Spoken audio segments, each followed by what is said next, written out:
이제 우리 다 같이 묵도하심으로 오늘 주일 아침 하나님 앞에 거룩한 예배를 드리도록 하겠습니다.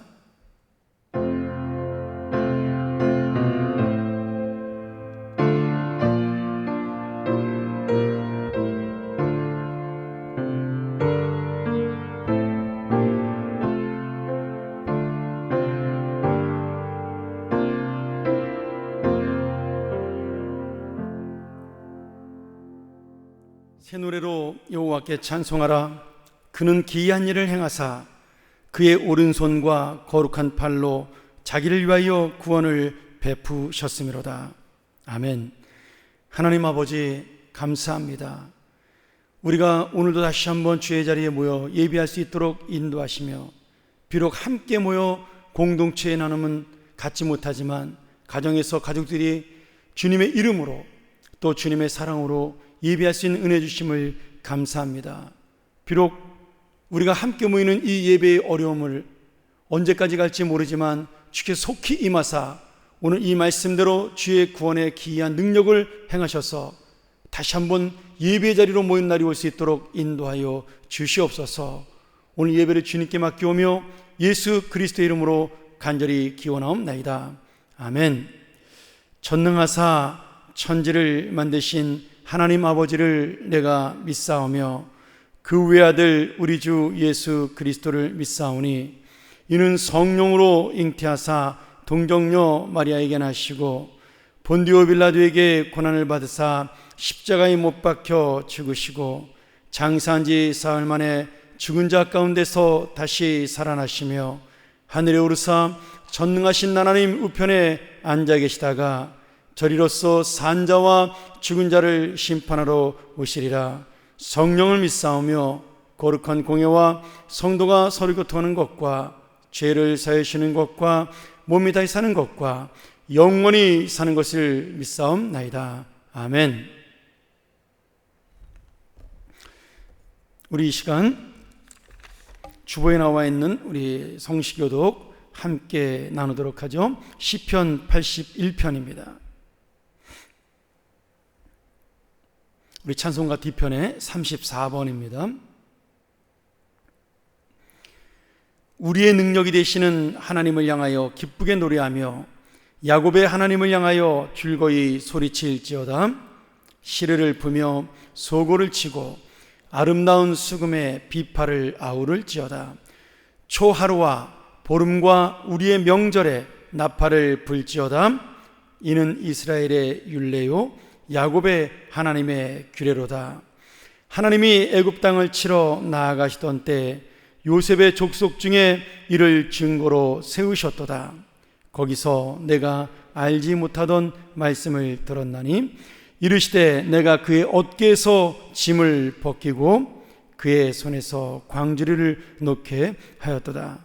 내가 고난 중에서 부르짖음에 내가 너를 건졌고 우레소리의 은밀한 곳에서 내게 응답하며 무리바 물가에서 너를 시험하였도다.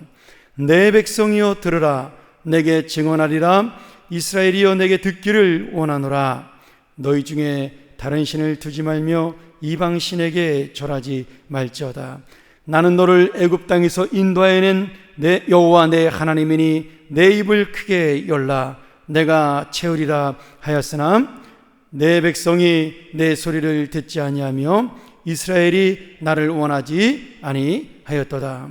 아멘. 우리 찬송가 15장 함께 찬양합니다.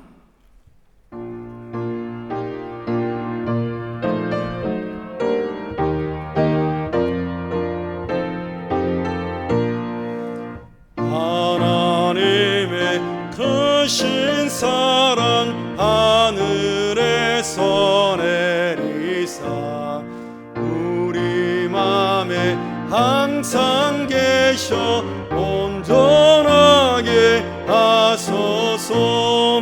우리 주는 자비하사 사랑 무한하시니 두려워서 떠는 자를 구원하여 주소서. 걱정 근심 많은 자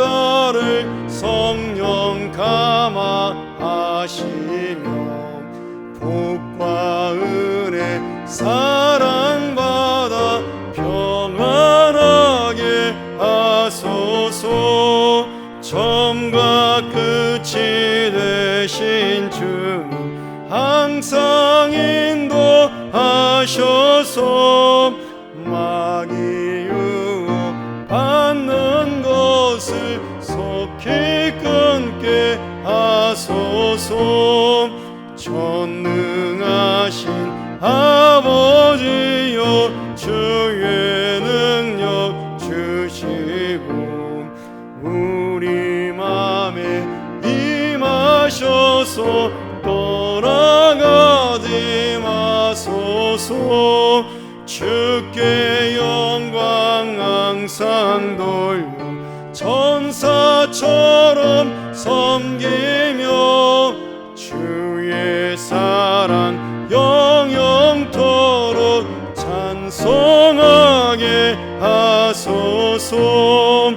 우리들이 거듭나서 의미 없게 하시고 주의 크신 구원받아 온전하게 하소서. 영광에서 영광으로 천국까지 이르러 크신 사랑 감격하여 경배하게 하소서. 아멘. 우리 최동원 장로님 나오셔서 예배 위해서 기도해 주시겠습니다.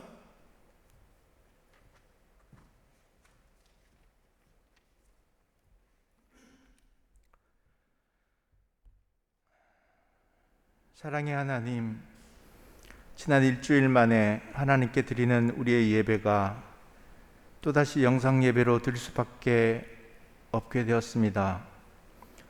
주님 앞에 안타까운 마음들을 모아 이 시간 예배를 드리오니 주님, 저희를 불쌍히 여기사 우리의 예배를 받아 주시옵소서. 코로나로 인해 온 세상이 병들어 앓고 있는 이즘, 우리네 삶에도 마귀의 장난과 유혹이 일상이 되고 있습니다.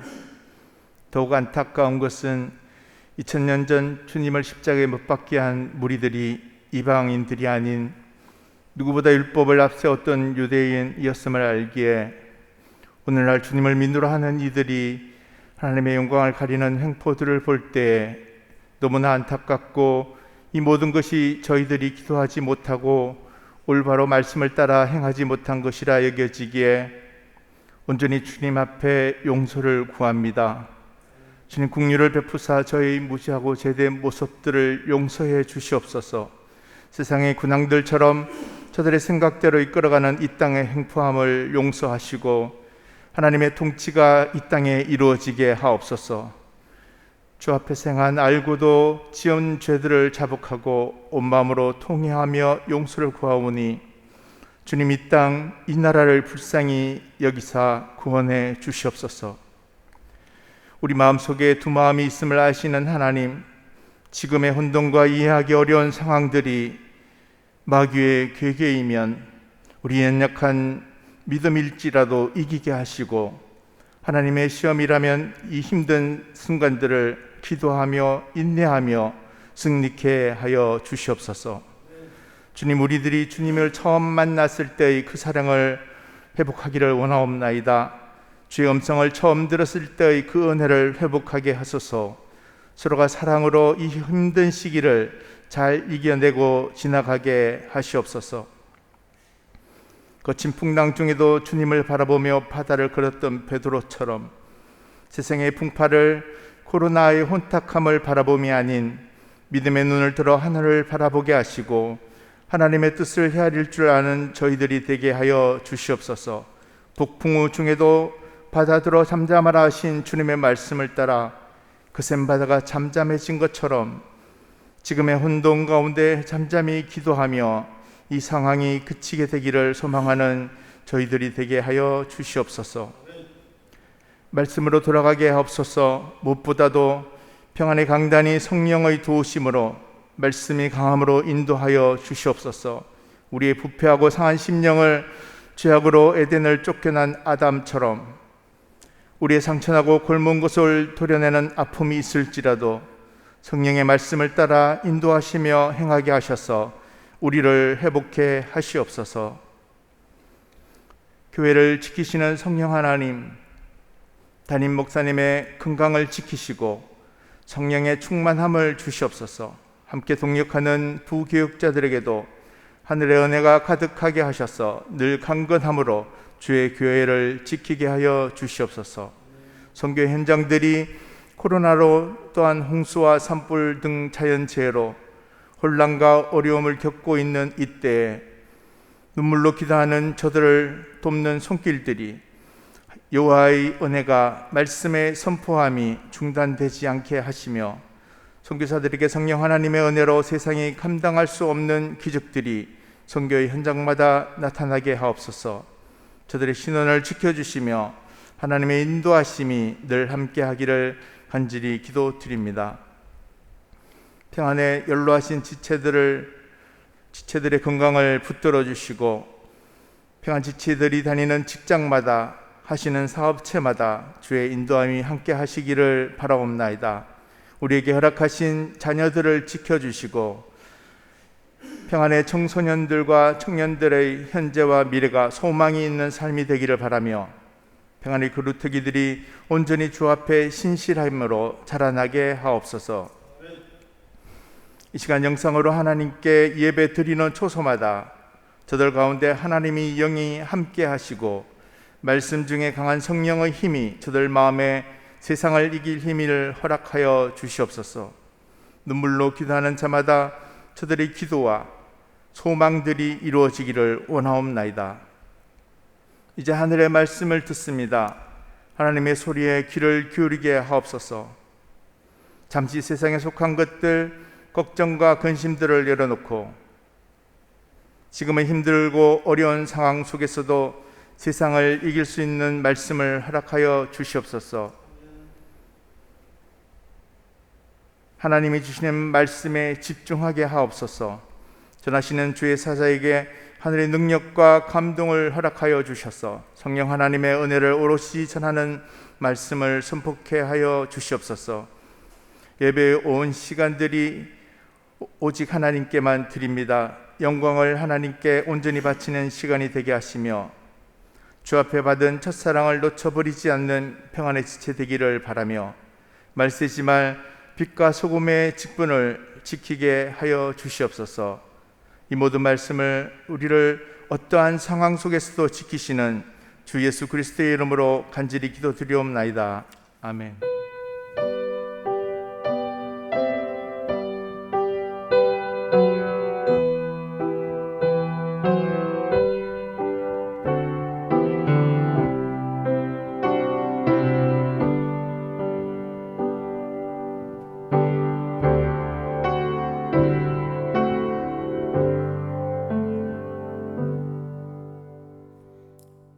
우리 계시는 하나님의 귀한 말씀 빌립보서 1장 20절에서 21절입니다. 우리 신약성경 318페이지고요. 우리 가정에서도 짧은 구절이니까 함께 이 말씀을 함께 봉독하면 좋겠습니다. 빌립보서 1장 20절, 21절 두 절 말씀입니다. 함께 봉독합니다. 나의 간절한 기대와 소망을 따라 아무 일에든지 부끄러워하지 아니하고 지금도 전과 같이 온전히 담대하여 살든지 죽든지 내 몸에서 그리스도가 존귀하게 되게 하려 하나니 이는 내게 사는 것이 그리스도니 죽는 것도 유익함이라. 아멘. 오늘 이 하나님의 말씀은 여러분들에게 주시는 말씀이기도 하지만 한편으로는 또한 제가 평생 동안 잊지 않고 기도하는 그러한 말씀의 제목이기도 합니다. 이 말씀을 안타깝게도 우리가 온라인으로 예배를 드리면서 가정에서 듣게 돼서 좀 저한테는 아쉬운 마음이 있습니다. 만약에 제가 은퇴를 하게 돼서 마지막 설교를 하게 된다면 아마 그때도 이 본문이 설교 본문이 되지 않을까 그런 생각을 하고 있습니다. 오늘 여기 이 말씀 전체를 보면 저희가 원래는 1장 12절서부터 읽어야 되는데요. 그 전체의 내용은 오직 사도 바울이 복음만을 생각하고 하나님의 나라만을 바라는 그러한 귀한 하나님의 믿음의 마음이 잘 나타나 있는 그런 귀한 말씀입니다. 이 말씀은 단지 목회자만이 가질 그 믿음의 말씀이 아니라 모든 공동체와 교회와 그리고 이 교회에서 함께 사역하는 우리 모든 성도들이 마음속에 담아야 될 귀한 말씀이라고 저는 믿으면서 오늘 이 말씀이 정말 이 교회를 세우고 우리가 정말 무엇 때문에 이 땅을 다시 한번 주님의 은혜 가운데 살아가는지를 돌아보는 귀한 은혜의 말씀이 되기를 소원을 드리며 함께 은혜를 나누고자 합니다. 첫 번째로 바울은 환경과 현실 상황의 문제를 이기고 기뻐한 사람이었습니다. 바울이 처음 감옥에 갇혔을 때는 그렇게 어려운 상태가 아니었습니다. 그는 로마 시민권자였기 때문에 가택연금 상태에서 복음도 전할 수가 있었고 또 범죄를 저지른 것이 아니라 어떤 종교적인 이유 때문에 지금 갇혀 있으니까 사람들이 함부로 대하지도 않았습니다. 그래서 좀 여유롭게 그렇게 감금 생활을 하고 있었는데 시간이 지나면서 로마의 네로 황제가 이 기독교를 심하게 박해하면서 바울의 상황도 어려워지기 시작을 했습니다. 일단 바울은 가택연금 상태에 있다가 일반 감옥으로 옮겨가게 됐고요.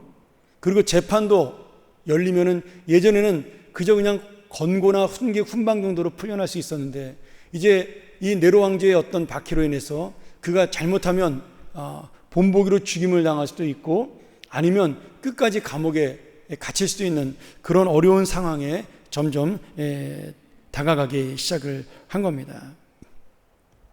우리 한번 여러분 바울의 입장에서 우리가 생각을 해봤으면 좋겠습니다. 내가 복음을 전하고 하나님의 뜻대로 살다가 지금 감옥에 갇혔습니다. 하루하루의 불안한 상황에서 지금 바울은 마음의 고통이 있고 두려움이 있었겠죠. 바울도 역시 똑같은 사람이기 때문에 그렇게 힘든 마음이 자신의 마음을 점점 지배하는 것을 그리고 그렇게 마음이 변하는 것을 느낄 수가 있었을 겁니다. 사실 이 세상에 죽음이 두렵지 않고 고통이 두렵지 않은 사람이 어디 있겠습니까?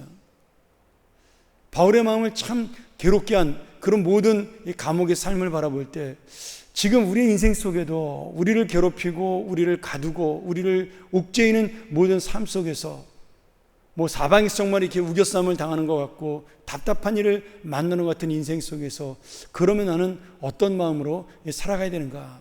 그것이 바로 오늘 바울의 믿음이 우리에게 주는 교훈이겠죠. 우리 다시 한번 12절 말씀을 볼까요? 빌립보서 1장 12절 우리 화면을 보셔도 좋고요. 형제들아 내가 당한 일이 도리어 복음 전파의 진전이 된 줄을 너희가 알기를 원하노라. 자, 지금 바울이 감옥에 갇혀 있게 되었습니다.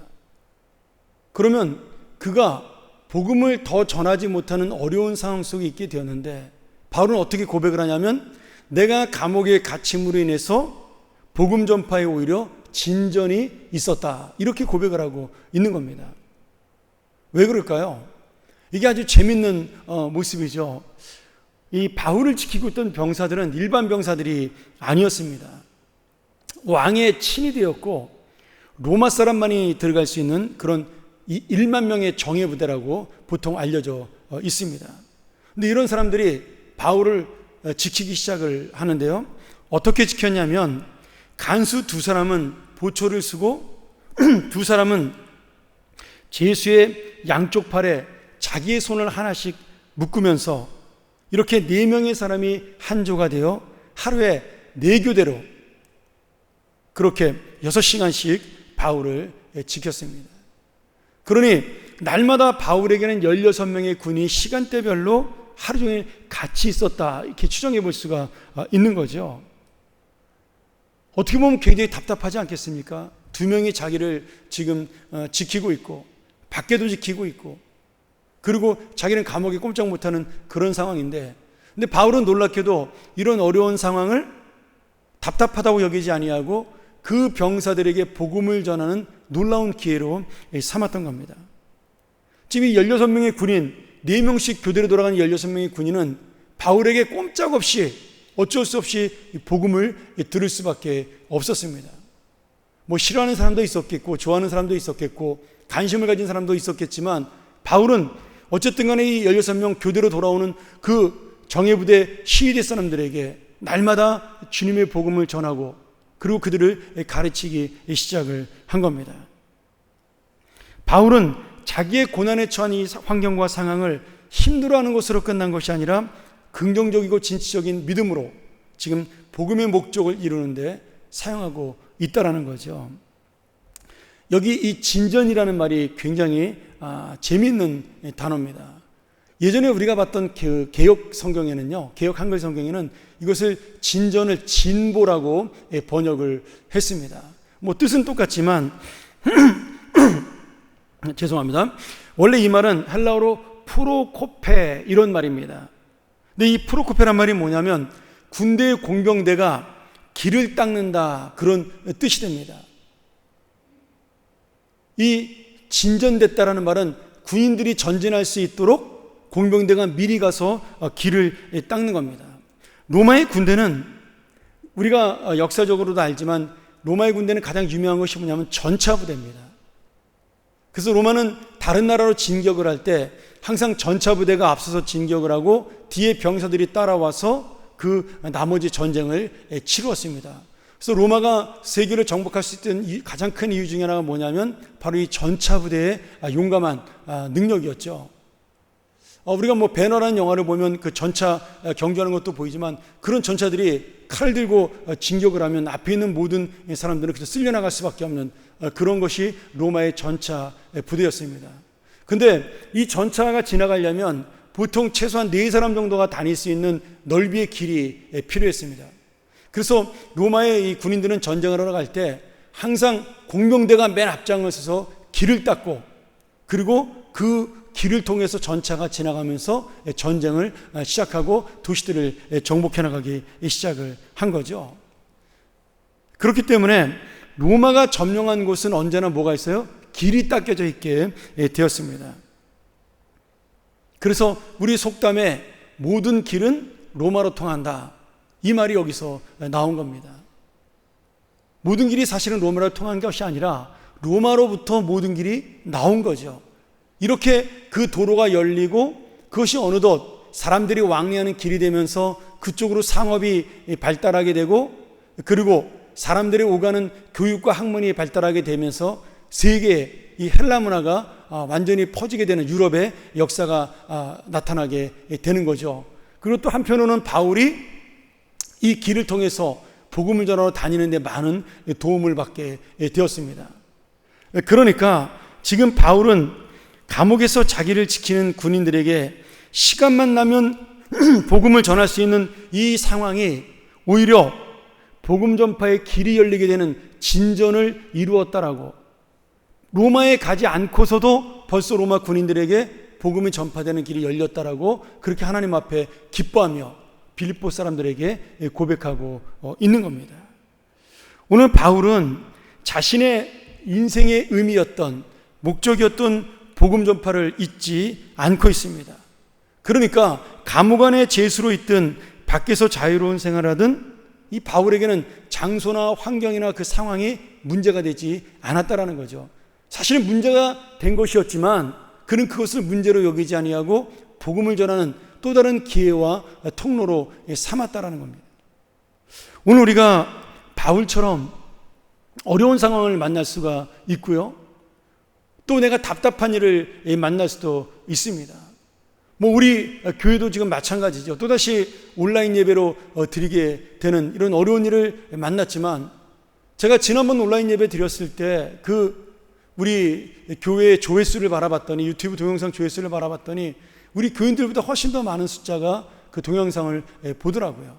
물론 다 보신 분들도 있고 뭐 중간에 끄는 분도 있지만 그러나 어쨌든 간에 이 일을 통해서 말씀이 더 전달이 되고 예배가 더 우리 안에 더 깊이 있게 느껴지고 또 예배를 사모하는 마음이 생긴다면 이것은 우리 교회를 퇴보시키는 것이 아니라 우리는 지금 마음이 힘들고 어렵지만 결국은 하나님의 역사와 그 믿음의 사람들은 더 많이 일어나는 그런 놀라운 기회와 은혜의 통로가 되리라고 믿습니다. 우리 개인의 삶에서도 마찬가지죠. 내가 어떤 어려운 일을 만날 때 그것이 나를 괴롭히는 것일 수도 있고 나를 낙심하게 만들고 힘들게 하는 것일 수도 있지만 내가 하나님의 뜻을 놓지 아니하고 이것을 통하여 하나님의 의미는 무엇일까? 또 하나님 나에게 이것을 주시는 이유는 무엇일까를 생각하다 보면 그것이 결국은 하나님의 뜻을 이루고 또한 나의 인생도 기쁨으로 바꿔나가는 이런 사도 바울과 같은 역사가 우리 안에 있지 않을까 저는 믿습니다. 다시 한번 우리가 주님의 목적 때문에 기뻐하고 주님의 소원 때문에 고민했던 사도 바울처럼 우리 역시도 그것으로 인하여 이 어려운 상황과 환경을 이기고 믿음으로 다시 한번 서는 우리 귀한 교우들이 되기를 주의 이름으로 간절히 축원합니다. 두 번째로 바울은 인간관계의 문제를 이기고 기뻐했던 사람이었습니다. 우리 빌립보서 1장 15절을 한번 볼까요? 우리 화면을 보면서 같이 한번 가정에서 읽었으면 좋겠습니다. 어떤 이들은 투기와 분쟁으로 어떤 이들은 착한 뜻으로 그리스도를 전파하나니. 이 말씀이 바울에게는 굉장히 힘든 말씀이었습니다. 바울이 감옥에 갇혀서 지금 고생하고 있는데 찾아온 빌립보 교인들이 바울에게 아주 기분 나쁜 소식을 전하게 됩니다. 무슨 소식이냐면 이 빌립보 교회를 바울이 정말 믿음으로 세우고 사랑으로 세웠는데 바울이 없는 사이에 빌립보 교회에 다른 복음을 전하는 교사들이 찾아오기 시작을 했습니다. 그리고 그들이 바울의 자리와 바울의 권위와 그 바울의 명예를 찾기 위해 열심을 내기 시작을 한 거예요. 더 열심히 말씀도 전하고 성도들도 돌보고 그리고 성경도 가르치기 시작을 한 겁니다. 그런데 이렇게만 열심을 내면 좋았는데 이들이 성경을 가르치면서 바울의 그 자리를 차지하기 위해서 바울을 자꾸 가짜 사도라고 모함하고 바울은 옳지 못하다라고 험담을 하기 시작을 한 겁니다. 그냥 복음만 전하면 좋았을 텐데 그들은 복음을 전하면서 자기들의 말씀을 듣는 그 성도들의 순수한 성도들에게 바울을 비난하고 바울을 모함한 거죠. 그리고 실제로 바울이 벌을 받아 감옥에 갇혔다. 그러니 그를 도울 필요가 없다라고까지 이야기를 했습니다. 어떤 성도들은 이들의 말에 넘어가서 저렇게 열심히 복음을 전하고 바른 복음을 전하는 사람들이 거짓말을 할까 생각을 하면서 바울을 의심하는 사람들이 생겨나기 시작을 했습니다. 그렇게 교인들이 지금 바울을 의심하고 있다는 소식을 빌립보 교회에서 찾아온 그 위문자들이 바울에게 소식을 전한 거예요. 바울의 마음이 그 소식을 들었을 때 얼마나 괴로웠을까요? 물론 그들은 선생님 어떻게 하면 좋을까요? 이 사람들을 아마 안타까운 심정으로 그 말씀을 전한 것인데 바울은 이 소식을 듣는 순간 마음이 어땠을까요? 근데 바울이 여기서 놀라운 고백을 합니다. 그 찾아온 교인들에게 바울이 물어봐요. 그러면 나를 모함하는 그 사람들이 잘못된 복음을 전하더냐? 아닙니다. 그들이 전하는 복음은 선생님이 전한 복음과 똑같았습니다. 그러면 그들은 교인들을 돌볼 때 거짓으로 돌보고 그들을 이중적인 마음을 가지고 돌보느냐? 아닙니다. 그들은 진실한 마음으로 교인들을 돌보고 사랑합니다. 바울이 그 말을 듣고 찾아온 교인들에게 대답을 합니다. 괜찮다. 그러면 됐다. 그게 무슨 상관이냐? 내가 너희들에게 복음을 전한 것도 빌립보 교회 교인들이 예수를 잘 믿고 믿음으로 성장하기를 원했던 것이고 그 복음이 전파되기를 원한 마음이었다. 그렇다면 어차피 나의 목적, 나의 생각은 전부 그것뿐이니까 그곳에서 내가 비난을 받던 아니면 칭찬을 받던 아무런 문제와 상관이 없다. 복음이 잘 전해지고 있고 복음이 확산되고 있다면, 그래서 하나님의 말씀을 듣는 자들이 점점 늘어나고 있다면 내가 무슨 이야기를 들어도 그것이 무슨 문제겠냐? 나는 괜찮다. 지금 그 말씀이 바로 오늘 바울이 하고 있는 말씀인 거예요. 우리는 어디서나 아픈 인간관계의 그런 모습들을 가지고 있습니다. 사실 진짜 아픈 것은요, 우리의 육신이 아니라 마음일 때가 있습니다. 저는 욥기를 읽을 때마다 그 생각을 해요. 욥이 재산도 잃어버리고 또 자녀들도 잃어버리고 몸에 육신의 병까지 들어서 힘들었지만 가장 힘들었던 것은 가장 친한 친구들이 와서 욥을 인정하지 아니하고 욥을 비난하고 그에게 자꾸 죄를 지었다라고 강요했던 것이 아마 욥의 마음 중에 가장 힘들었던 마음이 아닐까 생각을 합니다. 그러니까 욥기서 그 많은 42장 중에 거의 4분의 3 정도를 그것을 서로 논쟁하는 것으로 그 이야기를 배분을 했겠죠. 믿었던 사람이 배신했을 때 오는 아픔이나 사랑하는 사람이 진심을 몰라줄 때 오는 아픔은 몸이 아픈 것보다 훨씬 더 고통스럽고 힘이 듭니다. 바울도 사실은 마음이 아팠겠죠. 내가 자기들을 어떻게 사랑했는데, 내가 이 복음을 전하기에 얼마나 애를 썼는데 어떻게 나를 못 믿을 수가 있나, 왜 그런 마음이 들지 않았겠어요. 그런데 말이죠, 이게 참 어려운 문제예요. 우리가 나에 대해 비난하는 사람들, 나에 대해 모함하는 사람들에게 대항하기 위해서는, 그리고 내가 잘못이 없다는 것을 변명하기 위해서는 지금 나를 비난하는 자들에 대해서 내가 같이 비난을 해야 됩니다. 그들이 잘못되었다는 것을 증명해야지만 내가 옳은 것이 증명이 되잖아요. 그러니 나도 그들을 비난할 수밖에 없는 겁니다. 그들이 거짓된 사람들이다, 거짓말하고 있는 거다, 이런 식으로. 그런데 말이죠, 이 참 사람들이 묘해서 양쪽 다 반대의 주장을 하면요, 둘 다 똑같아, 사람들이 이렇게 양비론에 빠지게 됩니다. 옳은 사람 말을 듣는 사람도 있지만 많은 사람들은 그렇게 양비론에 빠져서 그것을 우리가 지금 뭐라 그러냐면 진흙탕 싸움이 된다 그래요. 교회가 분쟁이 나면 여러분, 한쪽은 옳고 한쪽은 틀릴 수 있잖아요. 그런데 대다수의 교인들은요, 옳고 그른 것을 분리하는 게 아니라 골치 아파합니다. 싫어해. 왜 교회가 이러냐? 그래서 교회들을 다 떠나게 됩니다. 이게 사람의 마음이거든요. 그러니 지금 사도 바울이 이 사람이나 저 사람이나 다 똑같아, 그렇게 되면 어떻게 돼요? 바울이 전했던 복음도 불신을 받게 되고 그들이 전하는 복음도 불신을 받게 됩니다. 내가 교회 나가봤더니 말이야, 뭐 바울은 거짓말장이라 그러고 또 이 사람들은 또 바울을 모함하는 나쁜 사람들이라 그러고 나 골치 아파, 이런 교회 내가 왜 나가? 나 사랑이 많은 줄 알았더니 이 교회를 왜 나가? 그러면서 빌립보 교회는 분열될 수밖에 없는 거죠. 바울은 그것을 너무나 잘 알았던 거예요.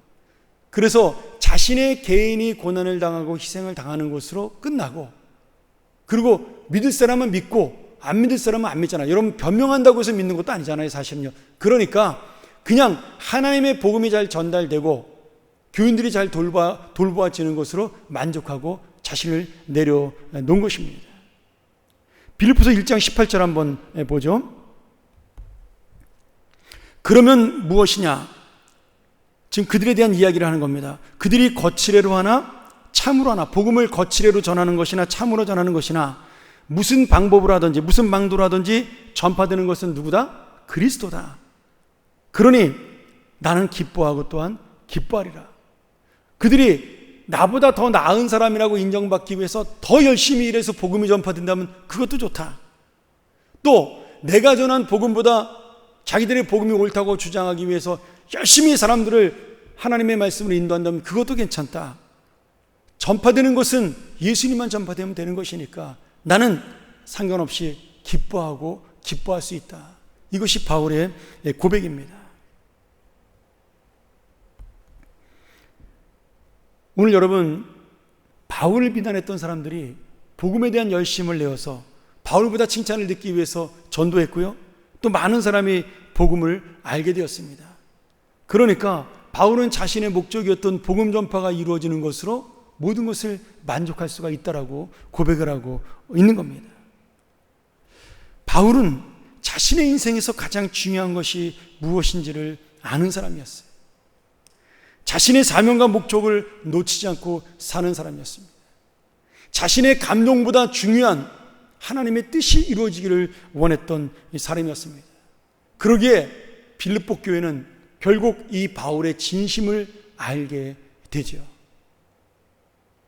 그리고 바울이 생각했던 것보다 훨씬 더 깊은 마음으로 바울의 진정성을 나중에 마음에 받아들이고 끝까지 바울을 돕는 교회가 되게 됩니다.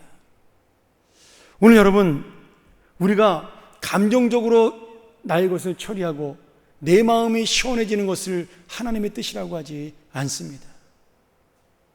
예수님을 죽였던 그 많은 사람을 향하여 예수님이 베풀었던 사랑, 자신을 버리고 배신하고 떠나갔던 그 모든 제자들을 향하여 주님이 품었던 그 마음, 결국 그때는 힘들지만, 당하는 때는 죽을 것 같고 당하는 때는 미칠 것 같지만, 그러나 시간이 지나서 그 모든 것을 내가 주님 앞에 내려놓는 그 마음을 가지고, 그 믿음을 가지고 살아갈 때 그것을 통하여 주님의 뜻이 이루어지고 결국은 그 하나님의 역사는 나에게도 영광이 되고 나에게도 기쁨이 될 줄로 믿습니다. 오늘 우리 모두 우리의 감정을 넘어서 내가 원하는 것을 넘어 주님의 뜻이 이루어지는 것을 기뻐하는 능력의 성도가 되기를 주의 이름으로 간절히 소원합니다. 마지막 세 번째로, 바울은 삶과 죽음의 문제를 이기고 기뻐한 사람입니다. 우리 20절 읽었던 말씀 뭐죠? 같이 한번 읽습니다.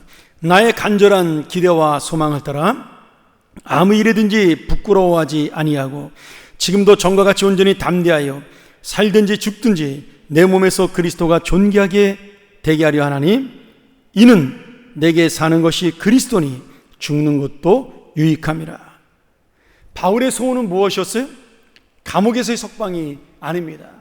또 빌립보 교인들이 나를 알아주는 것, 내가 이렇게 고생하니까 나 좀 알아달라, 이것도 아니었어요. 또 이 복음을 전함으로 인해서 자신의 명예와 영광이 높아진 것을 원한 것도 아니었습니다.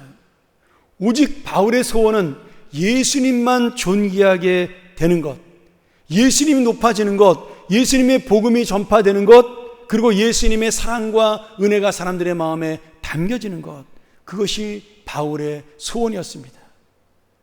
여러분, 이 목적을 바울만 가지고 있어야 되나요?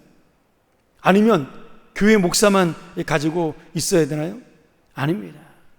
주님을 알고 믿는 성도라면 모두가 이 목적을 가지고 살아야 됩니다. 여러분, 이 목적을 가지고 사는 사람들이 있는 교회는요, 하나가 됩니다. 아무리 옳은 것을 주장해도 분열이 일어나는 것은 옳지 않은 교회예요. 아무리 의로움을 주장하고 아무리 진리를 주장해도 거기에 사람들의 분열이 있고 다툼이 있고 그리고 상함이 있으면 여러분, 그것은 올바른 것이 아닙니다. 저는 예수님이 우리 사람들을 그냥 바닷물보다 더 넓은 사랑으로 다 안으셨기 때문에, 그러니까 그 바닷속에 들어간 사람들이 잠길 수밖에 없다라는 거죠. 그리고 그 사랑이 바로 이 복음을 이처럼 크게 만들었고 우리를 하나님의 자녀로 삼아 주신 것 아니겠습니까?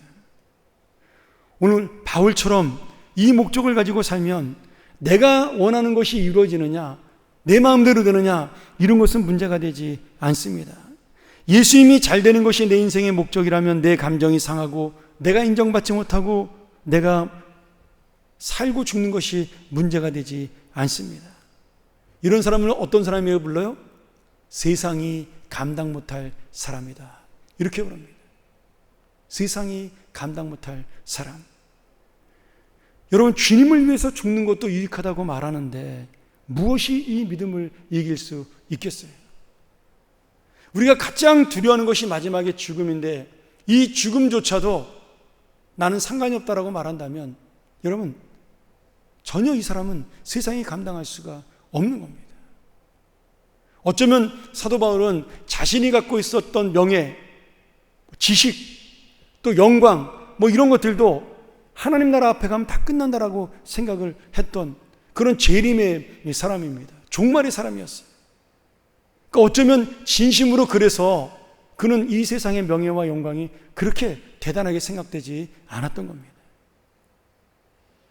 오늘 여러분, 우리가 정말 주님 앞에서 주님 앞에 서는 것, 주님의 날을 기다리는 것, 그런 정말 그리스도인들이 가졌던, 그 신약 성도들이 가졌던 마라나타라는 그 마음, 주여 어서 오시옵소서라는 그 마음을 가진 성도들이라면 오늘 예수님이 존귀해야 되는 것이 바로 자연스럽게 우리의 목적이 되리라고 믿습니다.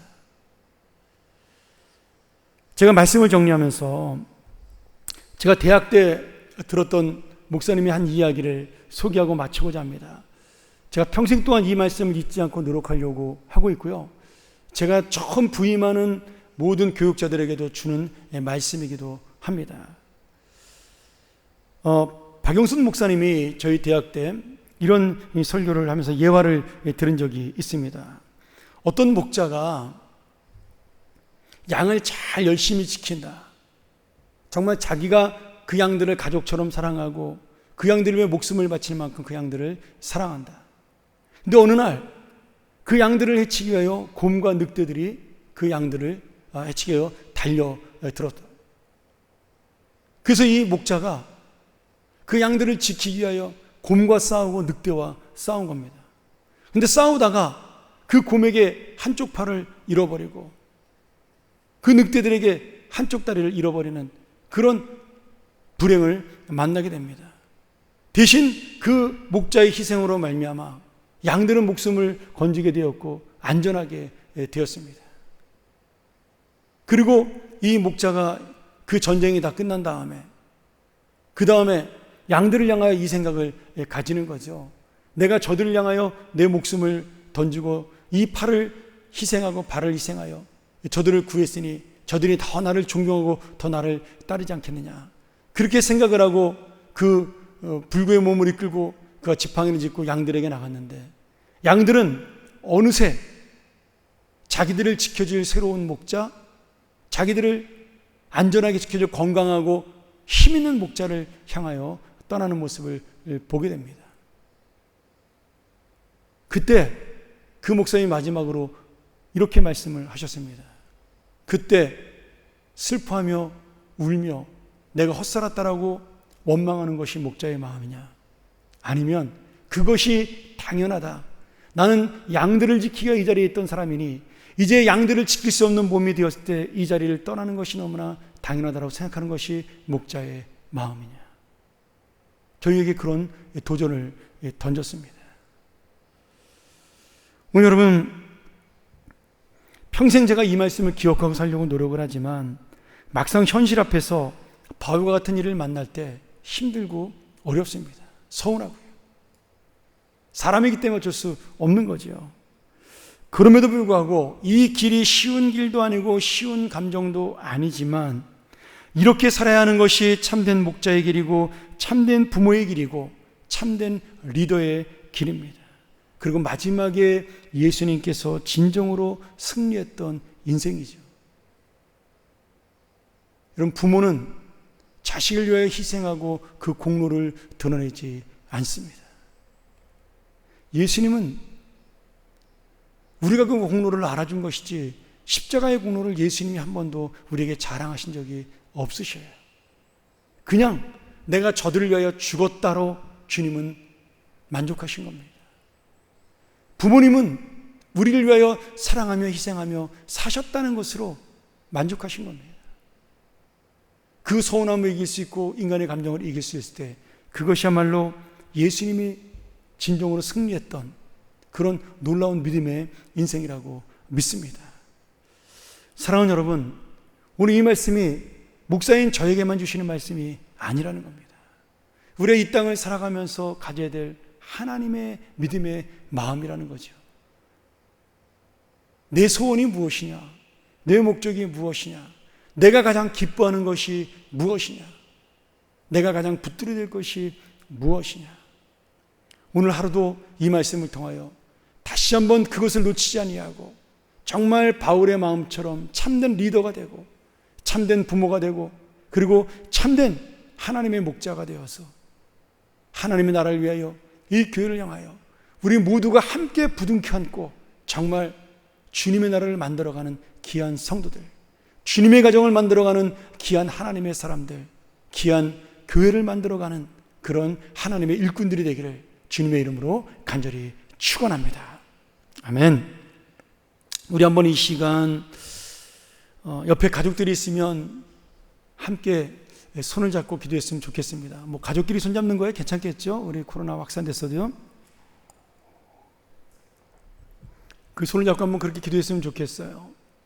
우리가 이 아이를 위하여, 내가 바로 이 남편을 위하여, 내 아내를 위하여, 우리 가족이 이 마음을 가지고 살아가게 하여 주시옵소서.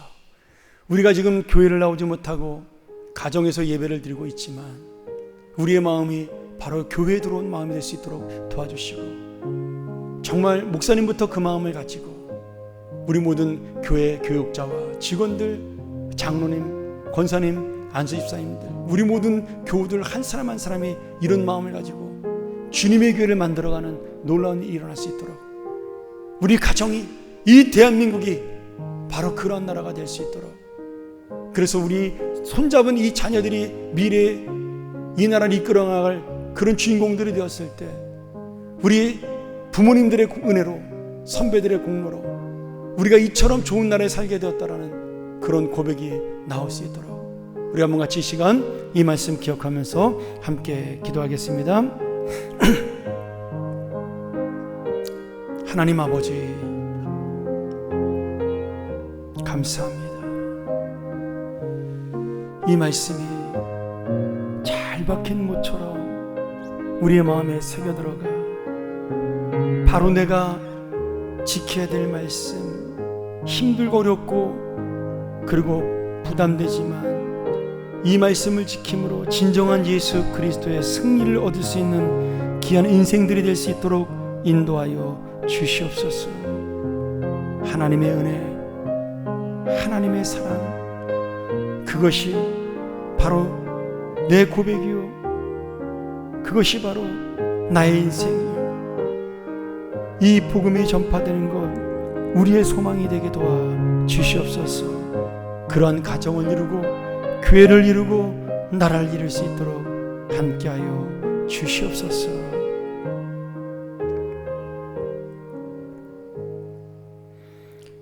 하나님 아버지, 감사합니다. 오늘도 우리가 이렇게 함께 손을 잡고 기도할 가족을 주신 것 감사하고, 또 혼자 있어도 내가 이렇게 주님 앞에 온라인으로도 예배드리고 주님의 말씀 들을 수 있게 하심을 감사합니다. 내가 먼저 주님 앞에 내 것을 내려놓음으로, 내 감정을 포기함으로 하나님의 사람들이 세워지고 하나님의 나라가 세워지고 하나님의 목적이 이루어지고 하나님의 뜻이 이루어지는 그런 귀한 인생들을 살아가게 하여 주시옵소서. 우리의 가정이, 우리의 교회가, 우리의 조국이 바로 그런 하나님의 공동체가 될 수 있도록 인도하여 주시옵소서. 오늘 주님 앞에 우리가 귀한 마음을 가지고 또한 예물을 드립니다. 비록 함께 모여 교회에서 이 예물을 나누지 못하지만 우리의 마음은 변함이 없이 주님께 감사하고 주님의 은혜로만 살 수 있다라는 그런 거룩한 마음을 가지고 이 예물을 드리오니 축복하여 주시고, 이 어려운 시대 정말 주님이 승리할 수 있고 이겨나갈 수 있는 그러한 귀한 하나님의 능력도 허락하여 주시옵소서. 아버지 하나님, 3단계로 넘어가는 어려운 과정에 있습니다. 정말 우리가 이제 거리가 제한이 되고 이제 통행이 제한될 정도로 어려운 시대가 올 수도 있는데 하나님이 역사하셔서 하나님의 그 은혜심과 자비하심으로 이 코로나19를 잠잠케 하시고 모든 걱정하고 두려워하는 사람들의 마음을 평온케 하여 흔들리는 바다에서도 요동하지 않는 그런 믿음으로 살아가는 자들의 기도를 들어 주시옵소서. 오직 주님만이 하실 수 있사오니 이 땅과 이 민족을 불쌍히 여기사 아버지 하나님, 이 세계를 주님의 나라로 여기사 하나님이 통치하고 다스리고 평화로운 하나님의 능력을 허락하여 주시옵소서. 오늘 예물 드린 자들 축복하셔서 다시 한번 주님의 은혜로 살 수 있는 마음을 놓치지 않게 도와주시며 이 교회는 끝까지 하나님의 진실한 교회로 설 수 있도록 함께 인도하여 주시옵소서. 지금은 예수 그리스도의 크신 은혜와 하나님 아버지의 변함없는 사랑과 성령님의 함께하심과 도우심과 역사하심이 오늘 주의 말씀을 통하여 다시 한번 예수만 세워지면 성공된 인생이요, 예수만 존귀하면 내가 복받은 인생임을 깨닫고 주님 앞에 그런 믿음으로, 그런 마음으로 살아가길 원하는 우리 사랑하는 주님의 자녀들 머리 위에, 저들의 가정과 직장과 사업과 사랑하는 자녀들 인생 위에, 우리 교회 위에, 또한 이 코로나로 어려움을 당하는 모든 백성들 머리 위에, 북녘동포들 그 어려운 심령 위에, 우리 선교사님들의 사역 위에, 사랑하는 우리 조국 대한민국 위에 지금부터 영원토록 함께 있을지어다. 아멘.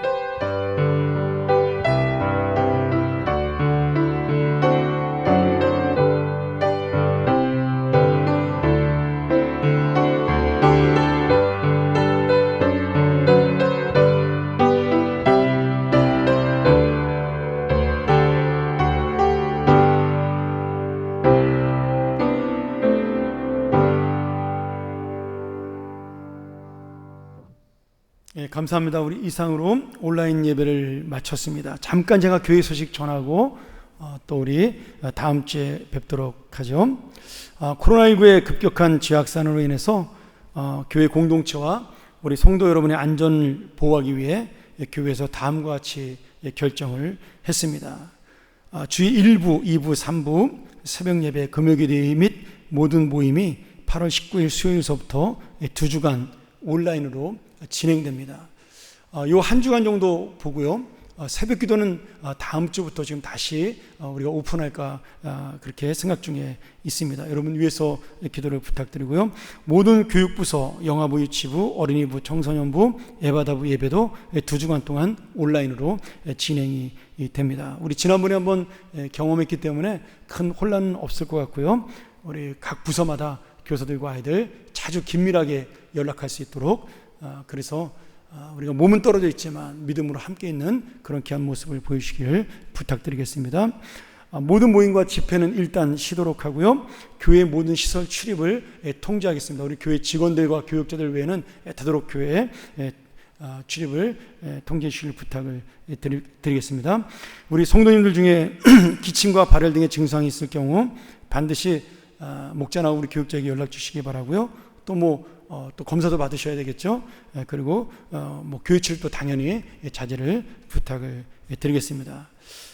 그리고 어려운 상황이지만 우리 경조사나 입원 등 특별한 상황이 있을 경우에 반드시 우리 목자나 교육자에게 연락 주셔서 저희가 병원 같은 경우는 찾아가기는 어렵지만 함께 중보기도 할 수 있도록 그렇게 했으면 좋겠고요.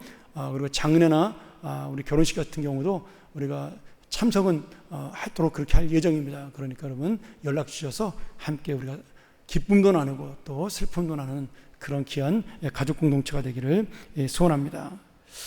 우리 모두 다시 한번 이 어려운 시기를 주님의 은혜로 이겨나기를 소원합니다. 여러분이 원하시는 또 헌금도 우리 주보 아래면에 있는 대로 또 온라인으로 헌금할 수도 있으니까 여러분 모든 것을 정상적으로 우리가 예배만 교회 나오지 않는 것으로 했으면 좋겠습니다. 어디에서나 예배의 은혜가 넘치길 원하고요. 특별히 이번 기회에 자녀들하고 함께 정말 하나님 말씀에 대해서 가정 예배로 드릴 수 있는, 우리가 주보 순서지를 여러분에게 전부 인터넷으로 배부를 했는데 거기에 보면 우리가 평일날 드리는 가정 예배가 2번 있습니다. 한 번은 일반 예배로 드릴 수 있고 한 번은 평안한 가정 예배로 이 설교가, 지난주 설교가 요약되어 여러분에게 나갑니다. 여러분 우리가 되도록이면 이 가정 예배를 통해서 교회 모이지 못하는 것을 충분한 은혜를 더 나눌 수 있는 귀한 가정들이 되기를 주의 이름으로 간절히 축복합니다. 우리 환우분들 위해서 다시 한번 기도를 부탁드리겠습니다. 감사합니다. 우리 이상으로 모든 예배 마치고 다시 한번 더 기쁨과 우리 평안한 마음으로 다음 주일에 우리 온라인으로 해서 뵙겠습니다. 감사합니다.